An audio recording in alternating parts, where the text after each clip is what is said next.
Spurgeon here with RevZilla, and today we're going to take a look at the LS2 Breaker Helmet available at RevZilla.com. So if you're looking at LS2's lineup, the breaker is going to sit just above the stream, and while both are going to be a polycarb shell, what the breaker gives you is 3 different shell sizes where the stream only has 1 shell size. Why is that important to you? Well, if you traditionally wear a small, in the stream, you're still going to have the same shell size as someone that's wearing a 2XL.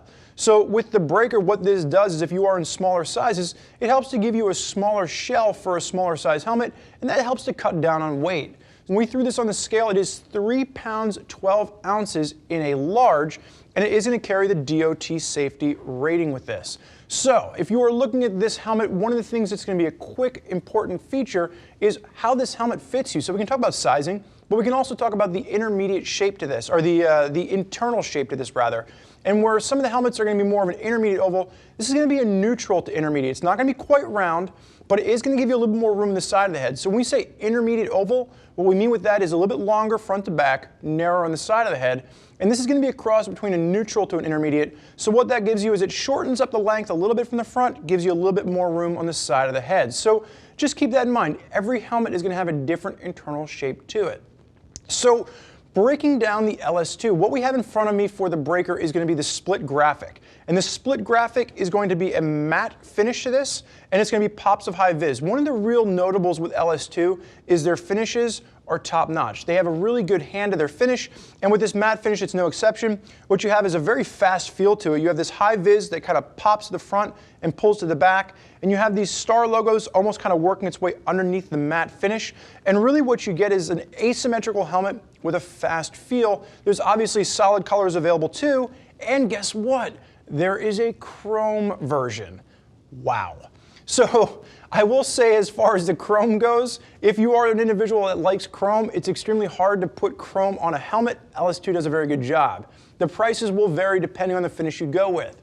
Solid colors, around the $160 price point. You do bump up $10 if you go with the graphic, like the split. That's going to get you around the $170 price point. And then if you want to go, balls to the wall chrome, you're looking around the $200 price point for that. So just keep that in mind when you're considering the finish for the helmet.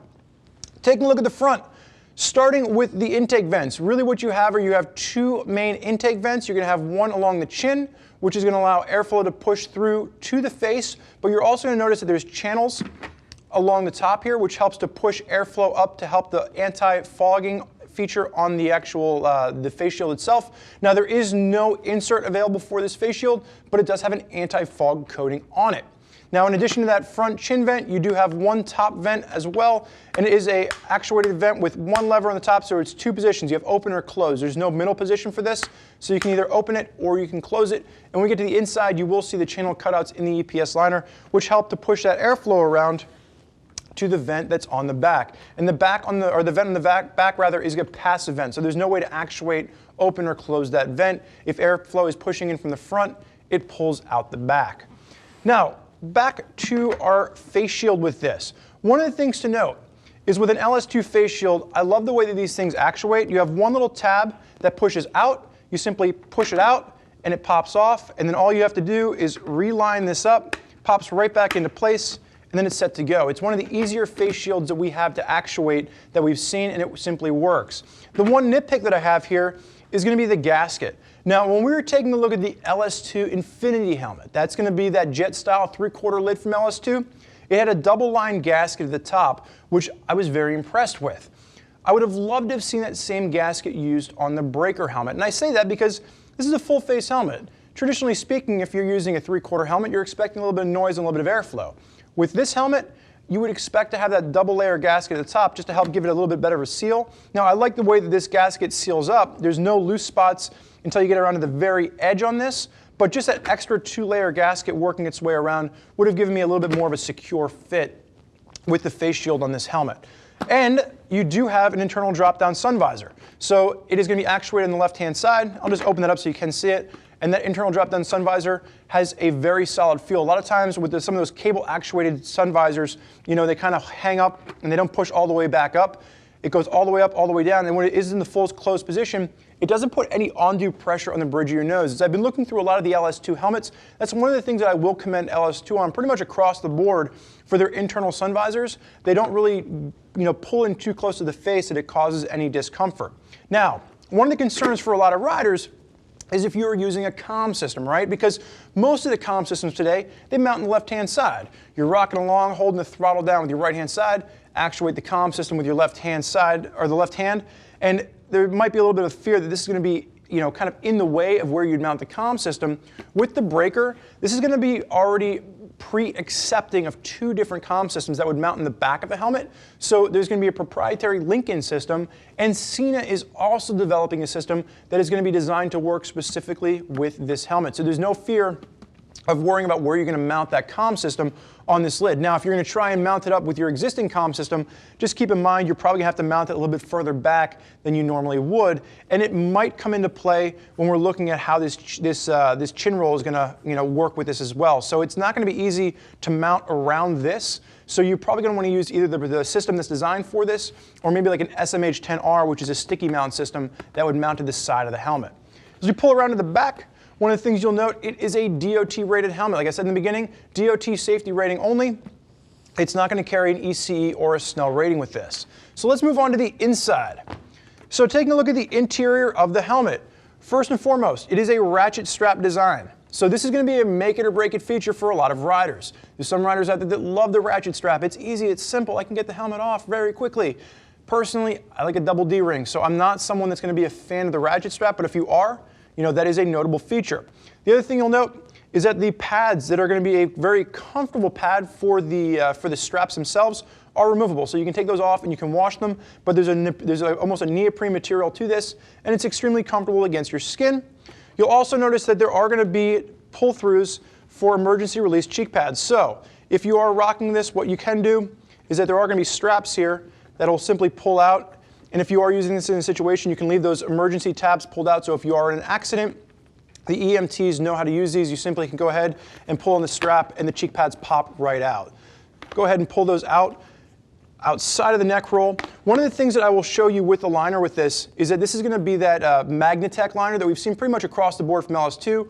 Hyperallergenic, extremely comfortable touch to it, and it's a laser cut cheek pad. So it's a very contoured cheek pad to this. And you will have the cutouts for the speaker pods on the inside, and that is going to be reflected in the cheek pads themselves. With the neck roll, one of the things to note, the neck roll removes separately, pop reflectivity on the back, secure fit, and it is going to be extremely comfortable. So this helps to just make sure it minimizes the amount of air pushing up, helps to cut noise down, and there is a comfort aspect to that as well. And you'll also notice there is an elasticated tab here on the right-hand side, and that helps when you are running wires from the comm system around, just to help keep all of your wires bundled together up underneath the neck roll. Removing the rest of the actual internals to this, one of the things that I will say is that I like the way that they've mounted the actual liner to this. So the liner itself is going to have an interior mount to the back as well as a brow mount to the front, so there's no snaps which could cause undue pressure points on your forehead or the back of your head. Instead, they've mounted this back and into the helmet itself, so you don't have to worry about any of those pressure points, which can in some cases cause discomfort. And you can see, even as I set it down the table, there's massive amounts of cutouts and channels to help promote airflow through.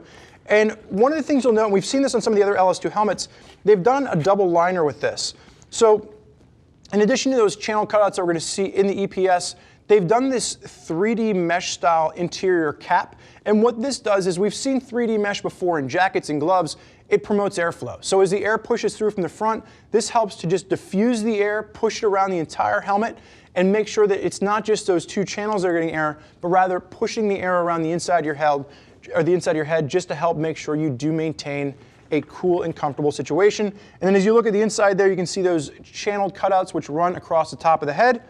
And then this little piece of styrofoam pops out in the back. And if you are using the comm system, this is where this would fit into place. So you can see there is going to be that cutout in the very bottom there where you can put that comm system in if you are going with that proprietary system designed for this helmet.